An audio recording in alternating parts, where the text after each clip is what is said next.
Gotta ask you about this upcoming Diddy trial that's coming up in a few days. I think it's coming up in about 4 or 5 days. How you feel about Cassie testifying against Diddy? Yes, sir. First of all, it should be absolutely illegal for Cassie to testify against Diddy. When he paid her off, I believe there was an NDA involved in that situation. He was paying her off to shut up and go away. After all the money he paid her, after her signing an NDA, how can she then be brought back into court to testify against him? It reminds me of Bill Cosby. Some of those women who lied on Bill Cosby during his sex abuse cases had NDAs, and the court let them break the NDA. You never see this with a white man accused of the same. You never see this with a Caucasian accused of the same. His lawyer should do all that they can to fight against Cassie testifying. She wasn't sex trafficked. So why are you testifying in a sex trafficking case? He is not being charged with crimes against Cassie. He's being charged with crimes against other. Cassie was paid and dismissed. Why is she being brought back into court after taking that man's money and testifying against him? That right there is clearly an excessive and abusive use of the law. She should not be able to take the stand against that man. And I don't condone sex abuse. I don't condone sex assault.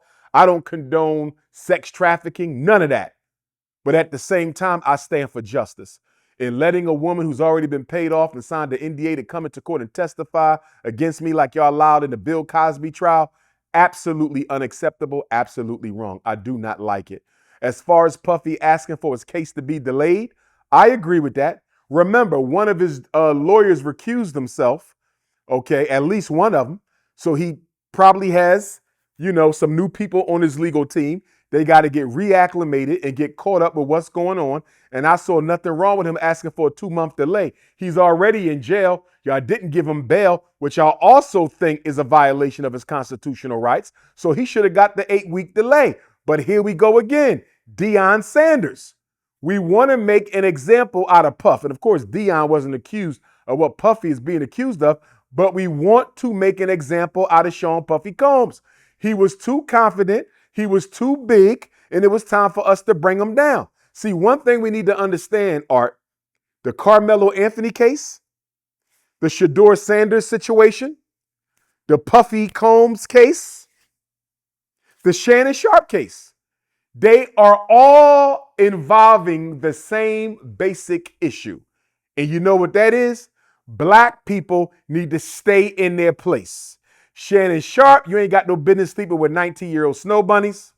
Deion and Shador, you ain't got no business being confident and independent. Sean Puffy Combs, you ain't got no business being a multi-billionaire mogul suing a multi-billionaire liquor company. Bill Cosby, you ain't have no business trying to purchase a major broadcasting station. Carmelo Anthony, you have no business defending yourself against white people. We can do whatever we want to do with your people. In every instance of all these cases, Art, there is one common theme. Black people are forgetting who the slaves are and who the slave masters are, and we're going to remind you. Our job as a people is to rebel against the slave system, Art, but you can only do that if we working together. If we organize and unify, we can overthrow the entire slaveocracy. And how you feel about him turning down his plea deal? I would have turned down the plea deal too, Art.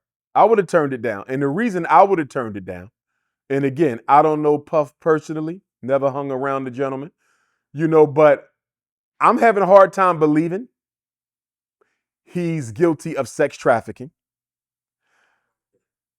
I don't know about the racketeering. I've never been in the bad boy office. The only thing he's being charged with that I could see him being convicted of is the prostitution, payment for sex. That's it. The Mann Act, interstate prostitution. That is the only thing I can see him being convicted of. I do not see the sex trafficking. I do not see the sex abuse. All I see is that there's a possibility that Sean Puffy Combs may have paid men and or women to have sex with him or other men and or women. All I see is FIFA sex. Beyond FIFA sex, I'm not sure of the other charges. And if my assumptions are correct, I too, like Sean Combs, would take my day in trial. I'm not pleading out. I would have needed to know what that plea was in order for me to decide if he should have taken it or not. I'm still leaning towards no. The other issue too here, Art, is you got to realize if he takes a plea, you cannot revoke that plea later. In addition to that, if he takes the plea on the racketeering, Art, that means he's admitting that Bad Boy Incorporated was a criminal enterprise, which means the government is able to lay siege to everything he owned in the name of Bad Boy. The money, the buildings, the real estate, the catalogs. And I believe the biggest reason why he not pleading out, Art, is he don't want the government to confiscate his entire legacy and his entire company. So after he gets out, he will have absolutely nothing if he pleads out. So I think he has to roll the dice and see what happens.